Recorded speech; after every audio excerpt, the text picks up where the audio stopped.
Good morning dear students. അടുത്തതായിട്ട് നമ്മൾ discuss ചെയ്യാൻ പോകുന്ന ടോപ്പിക്കാണ് ഫെയിൽ സേവ് ബ്രേക്ക്.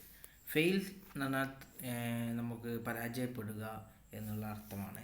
സേവ് ചെയ്യുക എന്ന് പറഞ്ഞാൽ രക്ഷിക്കുക എന്നുള്ളൊരർത്ഥം. അതുപോലെ ബ്രേക്ക് ഫെയിൽ ആവുന്ന സമയത്ത് നമുക്ക് രക്ഷപ്പെടുത്തുന്ന ബ്രേക്കിനെയാണ് നമ്മൾ ഫെയിൽ സേവ് ബ്രേക്ക് എന്ന് പറയുന്നത്. ഇത്തരം ബ്രേക്കിംഗ് സിസ്റ്റത്തിൽ പുറകു ബ്രേക്കുകൾക്ക് സ്പ്രിംഗ് ബ്രേക്ക് ചേമ്പറുകൾ വഴി മുൻ ബ്രേക്കുകൾ സാധാരണ ബ്രേക്ക് ചേമ്പർ വഴിയാണ് ഘടിപ്പിക്കേണ്ടാവുക. അപ്പോൾ ഈ സ്പ്രിംഗ് ബ്രേക്ക് ചേമ്പറിൽ റിസർവോയറുമായിട്ടൊരു ബ്രേക്ക് വാൾവ് വഴിയും ഒരു ഹാൻഡ് കൺട്രോൾ വാൾവ്, അതായത് ഫ്ലിക്ക് വാൾവ് എന്ന് പറയും.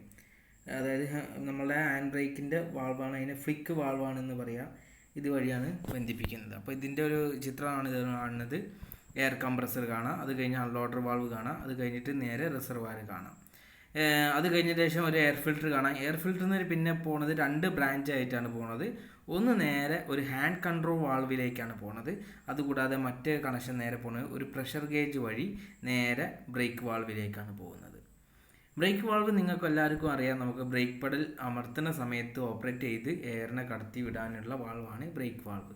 ഹാൻഡ് കൺട്രോൾ വാൾവ് എന്തിനാണെന്ന് വെച്ചാൽ നമ്മൾ ആ സിസ്റ്റത്തിലുള്ള എൻ്റയർ എയറും ഒഴിവാക്കാൻ വേണ്ടിയിട്ടുള്ളതാണ് ഹാൻഡ് കൺട്രോൾ വാൾവ്. ഇനി അവിടെ നമുക്ക് ഒരു ഡബിൾ ചെക്ക് വാൾവ് കാണാം. ഈ ഡബിൾ ചെക്ക് വാൾവിൻ്റെ പ്രത്യേകത എന്താ വെച്ചാൽ ഒരു സൈഡിലോട്ട് മാത്രം എയറിനെ കടത്തി വിടുന്ന ഒരു വാൾവാണത്. അതുകൊണ്ടാണ് അതിനെ ഡബിൾ ചെക്ക് വാൾവ് എന്ന് പറയുന്നത്. അതുകൂടാതെ ബ്രേക്ക് വാൾവിൽ നിന്ന് വരുന്ന കണക്ഷനിൽ നിന്നുള്ള എയർ നേരെ പോയിട്ട് ആ ഫ്രണ്ടിലുള്ള ബ്രേക്ക് ചേമ്പറിലേക്കും അതുപോലെ റിയറിലുള്ള ഫ്രണ്ട് ഭാഗത്തേക്കുള്ള ആ റിയർ ബ്രേക്ക് ചേമ്പറിൻ്റെ സാധാരണ ബ്രേക്ക് ചേമ്പറും ഉണ്ടായിരിക്കും, സ്പ്രിംഗ് ചേമ്പറും ഉണ്ടായിരിക്കും. അത് സ്പ്രിംഗ് ചേമ്പർ അല്ലാതെ അതിൻ്റെ മുന്നിലേക്കുള്ള ബ്രേക്ക് ചേമ്പറിലേക്കുള്ള കണക്ഷനാണ് കൊടുത്തിട്ടുള്ളത്. പിന്നെ നോക്കുക, ഡബിൾ ചെക്ക് വാൾവിൽ നിന്ന് വരുന്ന നേരെ കണക്ഷൻ, ആ പൈപ്പിൻ്റെ കണക്ഷൻ നേരെ പോയിട്ടുള്ളത് നമ്മളുടെ റിയറിലുള്ള, അതായത് ആ വാഹനത്തിൻ്റെ പുറകിലുള്ള ബ്രേക്ക് ചേമ്പറിലെ പുറകു വശത്താണ് സ്പ്രിംഗ് ബ്രേക്ക് ചേമ്പർ ഉണ്ടാവുക. അതായത് നമ്മളുടെ പവർ സ്പ്രിംഗ് കൊണ്ടുള്ള ആ ബ്രേക്ക് ചേമ്പർ, ആ ചേമ്പറിലേക്കാണ് പോയിട്ടുള്ളത്. ഇനി ഇവിടെ നോക്കുക, അതിൻ്റെ ഇടയിൽ ഒരു സ്റ്റോപ്പ് ലൈറ്റ് സ്വിച്ച് കാണാം. അത് നമ്മളുടെ സാധാരണ ബ്രേക്ക് ചവിട്ടുന്ന സമയത്ത് എയർ പോകുന്ന സർക്യൂട്ടിലാണ് അത് കാണുന്നത്. നമ്മൾ ഈ ബ്രേക്ക് വാൾവ് കഴിഞ്ഞിട്ടുള്ള ആ സർക്യൂട്ടിലേക്ക് എയർ സാധാരണഗതിയിൽ ഉണ്ടായിരിക്കില്ല. ബ്രേക്ക് അമർത്തുന്ന സമയത്ത് ആ വാൾവ് തുറന്നിട്ടാണ് അതിലേക്ക് എയർ പോവുകയും ആ സമയം വരെ അതിൽ എയർ ഉണ്ടായിരിക്കില്ല. പക്ഷെ നമ്മളുടെ ഹാൻഡ് കൺട്രോൾ വാൾവ് വഴി വരുന്ന ഡബിൾ ചെക്ക് വാൾവ് വഴി വരുന്ന സ്പ്രിംഗ് ലോഡർ, അതായത് സ്പ്രിംഗ് ചേമ്പറിലെ ആ സ്പ്രിംഗ് ചേമ്പറിലേക്ക് എല്ലാ സമയത്തും എയർ അവിടെ നിറഞ്ഞു നിൽക്കുന്നുണ്ടായിരിക്കും.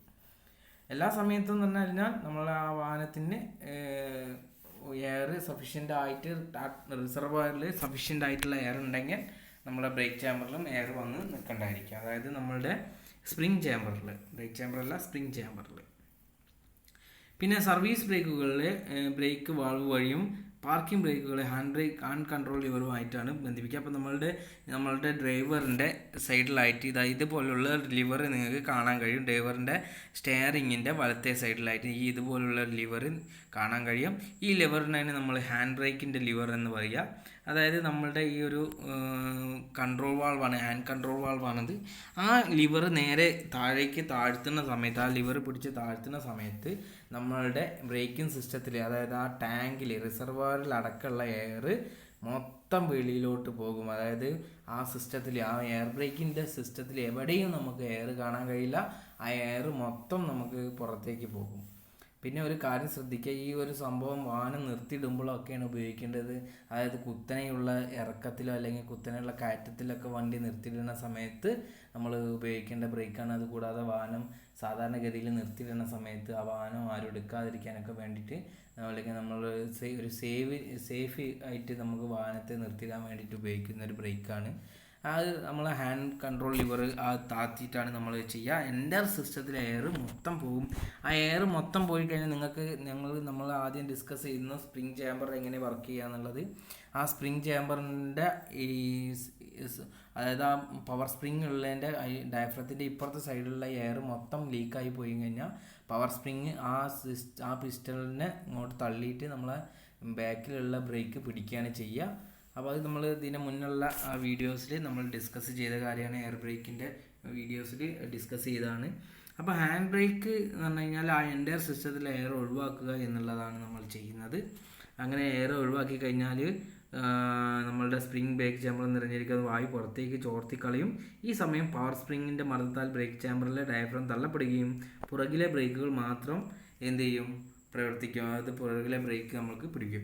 ഇതേ സിസ്റ്റമാണ് നമ്മളുടെ ട്രെയിനിലൊക്കെ കാണാം. ട്രെയിനിൽ നമ്മൾ ചങ്ങല വലിച്ചു കഴിഞ്ഞാൽ ആ എൻ്റർ സിസ്റ്റത്തിലുള്ള എയർ ഒഴിവായി പോവുകയാണ് ചെയ്യുന്നത്. എയർ ഒഴിവായി പോയി കഴിഞ്ഞാൽ ഓട്ടോമാറ്റിക്കായിട്ട് അവിടെ ബ്രേക്ക് അപ്ലൈ ആവുകയാണ് ചെയ്യുന്നത്. ഇനി ഇവിടെ ശ്രദ്ധിച്ചു കഴിഞ്ഞാൽ നിങ്ങൾക്ക് കാണാം, നമ്മളെ ബ്രേക്ക് ചാമ്പറിലേക്ക് നമ്മളുടെ ഒരു വാഹനം നിർത്തിയിടുന്ന സമയത്ത് ഒരു വണ്ടി വന്ന് നിർത്തിയിടുകയാണ്, സ്റ്റോപ്പ് ചെയ്യുന്ന സമയത്ത് കാണാം ഒരു ലോങ് സൗണ്ടോട് കൂടിയിട്ട് എയർ പോകുന്ന സൗണ്ട് നിങ്ങൾക്ക് കാണാൻ കഴിയും. അതുപോലെ ട്രെയിനിൻ്റെ ഇതിലാണെങ്കിൽ ചങ്ങല വലിച്ചു കഴിഞ്ഞാൽ എൻ്റെ സിസ്റ്റത്തിലുള്ള എയർ പോയി കഴിഞ്ഞിട്ട് അവിടെ ബ്രേക്ക് അപ്ലൈ ആവുകയാണ് ചെയ്യുന്നത്. അപ്പോൾ ഇത് നമ്മളുടെ ട്രെയിനിലൊക്കെ ഉള്ള സംഭവം തന്നെയാണ്. നമ്മളുടെ വലിയ വാഹനങ്ങളിലും ഈ സംഭവമുണ്ട്. അപ്പോൾ ഇതിനെയാണ് ഫെയിൽ സേവ് ബ്രേക്ക് എന്ന് പറയുക. ഇനി നമ്മൾ ഈ വാഹനം വീണ്ടും നമ്മൾ എടുക്കാൻ വേണ്ടിയിട്ട് നമ്മൾ ശ്രമിക്കുന്ന സമയത്ത് ഹാൻഡ് കൺട്രോൾ ലിവർ ഒന്ന് മുകളിലോട്ട് പൊന്തിച്ചതിന് ശേഷം വീണ്ടും ആ എൻജിൻ സ്റ്റാർട്ട് ചെയ്തിട്ട് ആ എൻജിനെ ഒരുപാട് നേരം റേസ് ചെയ്യണം. അങ്ങനെ റേസ് ചെയ്ത് ആ റിസർവോയറിൽ, അതായത് എൻജിനെ റേസ് ചെയ്യുന്ന സമയത്ത് എയർ കംപ്രസറും കൂടുതൽ വർക്ക് ചെയ്യും. അങ്ങനെ കൂടുതൽ വർക്ക് ചെയ്തിട്ട് എയറിനെ ആ റിസർവോയറിലേക്ക് കയറ്റുകയാണ് ചെയ്യാം.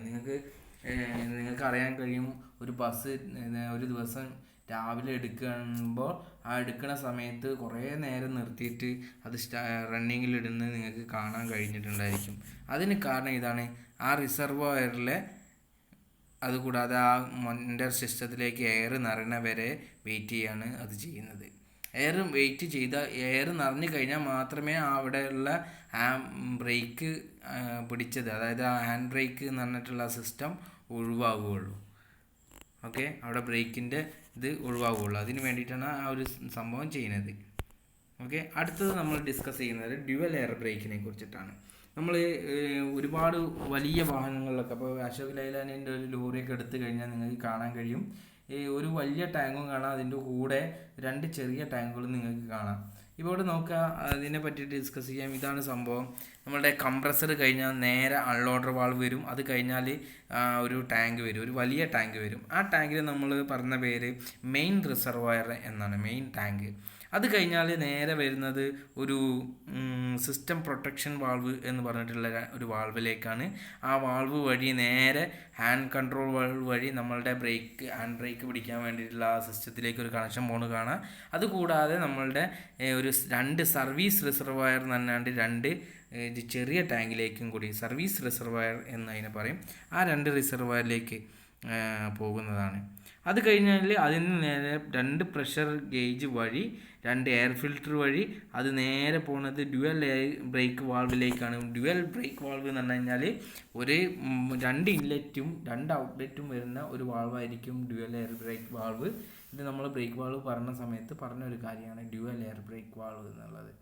അപ്പോൾ ഡ്യുവൽ ബ്രേക്ക് വാൾവിൽ നിന്നും വീണ്ടും 2 കണക്ഷൻ വരുന്നുണ്ട്. ആ 2 കണക്ഷൻ ഒന്ന് റിയറിലെ ബ്രേക്ക് ചാമ്പറിലേക്കും ഒന്ന് ഫ്രണ്ടിലെ ബ്രേക്ക് ചാമ്പറിലേക്കും കൊടുക്കും. അപ്പോൾ ഇതിൻ്റെ ഉള്ള ഗുണം എന്താ വെച്ചാൽ, നമുക്ക് ഒരു ഭാഗത്തുള്ള എയർ ലീക്കായി കഴിഞ്ഞാലും നമുക്ക് ഒരു ഭാഗത്തുള്ള ബ്രേക്കിംഗ് സിസ്റ്റം വർക്ക് ചെയ്യും എന്നുള്ളതാണ്.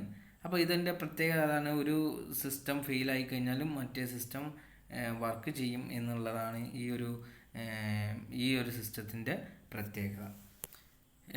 അതുകൂടാതെ ഈ സർവീസ് റിസർവോയറിന് നമുക്ക് സർവീസ് റിസർവോയറിൽ നിന്നും നമ്മളുടെ മെയിൻ റിസർവോയറിലേക്കുള്ള എയറിൻ്റെ ഒഴുക്ക് ഒരിക്കലും നടക്കില്ല. മെയിൻ റിസർവോയറിന് എപ്പോഴും സർവീസ് റിസർവോയറിലേക്ക് മാത്രമാണ് എയർ ഒഴുകുക. അപ്പോൾ അതിന് വേണ്ടിയിട്ടാണ് ഈ സിസ്റ്റം പ്രൊട്ടക്ഷൻ വാൾവ് എന്നുള്ള വാൾവ് കൊടുത്തിട്ടുള്ളത്. അപ്പോൾ അടുത്ത നമ്മൾ സിസ്റ്റം പ്രൊട്ടക്ഷൻ വാൾവിനെ കുറിച്ചിട്ട് നമുക്ക് ഡിസ്കസ് ചെയ്യാം. എയർ ബ്രേക്കിംഗ് സിസ്റ്റത്തിൽ മർദ്ദീകരിച്ച വായുവിനെ വിവിധ സർക്യൂട്ടിലേക്ക് തിരിച്ചു വിടുന്നതിന് വേണ്ടിയിട്ടാണ് നമ്മൾ സിസ്റ്റം പ്രൊട്ടക്ഷൻ വാൾവ് ഉപയോഗിക്കുന്നത്. പ്രധാനമായും 2 തരത്തിലുള്ള പ്രൊട്ടക്ഷൻ വാൾവാണുള്ളത്. ഒന്ന് സിംഗിൾ എലമെൻറ്റ് പ്രൊട്ടക്ഷൻ വാൾവും, രണ്ടാമത് മൾട്ടി എലമെൻറ്റ് പ്രൊട്ടക്ഷൻ വാൾവും. അപ്പോൾ ഇവിടെ ചിത്രത്തിൽ കൊടുത്തിട്ടുള്ള ആദ്യം കൊടുത്തത് സിംഗിൾ എലമെൻറ്റ് സിസ്റ്റം പ്രൊട്ടക്ഷൻ വാൾവാണ്. അതുകൂടാതെ അതിൻ്റെ ഒരു 4 എണ്ണം ചേർന്നത്, അങ്ങനെയുള്ള 4 എണ്ണം ചേർന്നതാണ് ഇപ്പുറത്ത് കൊടുത്തിട്ടുള്ളത്. അതിന് നമ്മൾ മൾട്ടി എലമെൻറ്റ് പ്രൊട്ടക്ഷൻ വാൾവ് എന്ന് പറയും. അപ്പോൾ രണ്ടും സെയിം വർക്കിംഗ് ആണ്, വർക്കിംഗ് സെയിം ആണ്. ഇവിടെ നിങ്ങൾ ശ്രദ്ധിച്ചു കഴിഞ്ഞാൽ കാണാം, സിംഗിൾ എലമെൻറ്റ് പ്രൊട്ടക്ഷൻ വാൾവിൽ നമ്മൾ ഈ ഒരു ഫിഗറിൽ കാണുന്ന പോലെ ഒരു നോൺ റിട്ടേൺ വാൾവിനെ സ്പ്രിങ്ങിൻ്റെ മർദ്ദത്തിൽ അതിൻ്റെ സീറ്റിലേക്ക് അമർത്തി നിർത്തിയിട്ടുണ്ട്.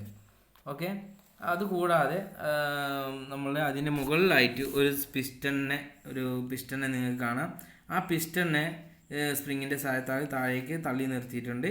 അപ്പോൾ ആ ഇൻലെറ്റ് പോർട്ട് കൂടി റിസർവോയറിൽ നിന്നുള്ള മർദ്ദീകരിച്ച വായു പ്രവേശിക്കുന്ന സമയത്ത്, നമ്മൾ മെയിൻ റിസർവോയറിൽ നല്ല പ്രഷറിലുള്ള എയർ വരുന്ന സമയത്ത് ആ ഇൻലെറ്റിൻ്റെ അവിടെ വന്നിട്ട് ആ നമ്മളുടെ ഡിസ്കിനെ, ആ ഒരു പിസ്റ്റനെ എന്ത് ചെയ്യും, നോൺ റിട്ടേൺ വാൾവിൻ്റെ മുകളിലോട്ട് തള്ളിയിട്ട് നമ്മളുടെ ഔട്ട്ലെറ്റിലേക്ക് എയറിനെ പാസ് ചെയ്യും. ഔട്ട്ലെറ്റ് നേരെ പോകുന്ന എങ്ങോട്ടാ, സിസ്റ്റം പ്രൊട്ടക്ഷൻ നമ്മളുടെ സർവീസ് റിസർവോയറിലേക്കും അതുകൂടാതെ ഹാൻഡ് ബ്രേക്ക് വഴിയുള്ള ആ സിസ്റ്റത്തിലേക്കാണ് പോകുന്നത്. അപ്പോൾ അത് നോക്കിക്കഴിഞ്ഞാൽ നിങ്ങൾക്ക് കാണാം, അപ്പോൾ ഈ ഔട്ട്ലെറ്റ് നേരെ സർവീസ് റിസർവോയറിലേക്കാണ് പോവുക. അപ്പോൾ ഈ പിസ്റ്റൺ എന്നിവ ഉയർത്തി വായു ഔട്ട്ലെറ്റ് കൂടി നമ്മളുടെ സർക്യൂട്ടിലേക്ക് പോകും. പിന്നെ റിസർവോയറിലെ വായുമർദ്ദം, അതായത് മെയിൻ റിസർവോയറിലെ കാറ്റ് കുറവും പിന്നെ നമ്മളുടെ സർക്യൂട്ടിലെ, അതായത് നമ്മൾ സർവീസ് റിസർവോയറിലെ മർദ്ദത്തേക്കാൾ കുറവ് വരുന്ന സമയത്ത് ആ പിസ്റ്റൺ എന്ത് ചെയ്യും, ഉയർന്നിരിക്കും. പക്ഷേ നോൺ റിട്ടേൺ വാൾവ് എന്ത് ചെയ്യും, അടഞ്ഞിരിക്കും. അപ്പോൾ ആ സമയം കൊണ്ട് പിസ്റ്റൺ മുകളിലേക്ക് പൊന്തി നിന്നാലും നമ്മളുടെ നോൺ റിട്ടേൺ വാൾവ്, അതായത് നമ്മളുടെ പൊന്തി നിൽക്കുന്നതിൻ്റെ ഒരു 2 വാൾവ് നോൺ റിട്ടേൺ വാൾവും ഉണ്ട്, അതുകൂടാതെ പിസ്റ്റൺ ഉണ്ട്. ആ പിസ്റ്റൺ മേൽ പൊന്തിക്കാണ്ട് തന്നെ ഇരിക്കുന്നുണ്ടാവും, പക്ഷേ ആ നോൺ റിട്ടേൺ വാൾവ് അടഞ്ഞിരിക്കും. അപ്പോൾ ആ സമയത്ത് ആ ഒരു കാരണം കൊണ്ട് നമ്മളുടെ സർവീസ് റിസർവോയറിൽ നിന്നും തിരിച്ച്, അതായത് ഔട്ട്ലെറ്റിൽ നിന്നും റിട്ടേൺ ചെയ്തിട്ട് എയർ പോകില്ല, ഒരു ഭാഗത്തേക്ക് മാത്രമേ അവിടെ എയർ പോവുകയുള്ളൂ. അപ്പോൾ മൾട്ടി എലമെൻറ്റ് പ്രൊട്ടക്ഷൻ വാൾവുകൾ ഉപയോഗിക്കുന്നത് ഒരു റിസർവോയറിൽ നിന്നും വിവിധ സർക്യൂട്ടിലേക്ക് വായുവിനെ തിരിച്ചിടുന്നതിന് വേണ്ടിയാണ്. ഇപ്പോൾ ഇതിലെ എലമെൻറ്റുകളുടെ എണ്ണം സർക്യൂട്ടിലെ എണ്ണത്തെ ആശ്രയിച്ചിരിക്കും. അതായത് ഇപ്പോൾ 4 കണ്ടിട്ടുണ്ടെങ്കിൽ അതിൻ്റെ അർത്ഥം അത് 2 സർവീസ് റിസർവോയറിലേക്കും 1 നേരെ നമ്മളുടെ ഹാൻഡ് ബ്രേക്കിലേക്കും ആണ് എന്നുള്ളതാണ്. അപ്പോൾ ഇവിടെ നമ്മൾ ശ്രദ്ധിച്ചു കഴിഞ്ഞാൽ കാണാം, ഇവിടെ നിങ്ങൾ ആദ്യത്തെ ഫിഗറിൽ നോക്കുക, നമുക്ക് കാണാൻ കഴിയുന്നതാണ്. മൾട്ടി എലമെൻറ്റ് ഓരോ സർക്യൂട്ടിലേക്ക് ഓരോ സിസ്റ്റമാണ് പോകുന്നുണ്ടെങ്കിൽ നമുക്ക് ഈ കാണാം, ഇതേപോലെയുള്ള multi element type system protection വാൾവിനെ കുറിച്ചിട്ട് നിങ്ങൾക്ക് കാണാൻ കഴിയും. അപ്പോൾ ഇത്രയും കാര്യങ്ങളാണ് നമുക്ക് ഈ ഒരു സംഭവത്തെ കുറിച്ചിട്ട് പറയാനുള്ളത്. ഈ നമ്മളുടെ ഡ്യുവൽ എയർ ബ്രേക്കും ഫെയിൽ സേഫ് വർക്കും അതേ കൂടാതെ നമ്മളുടെ സിസ്റ്റം പ്രൊട്ടക്ഷൻ വാൾവും.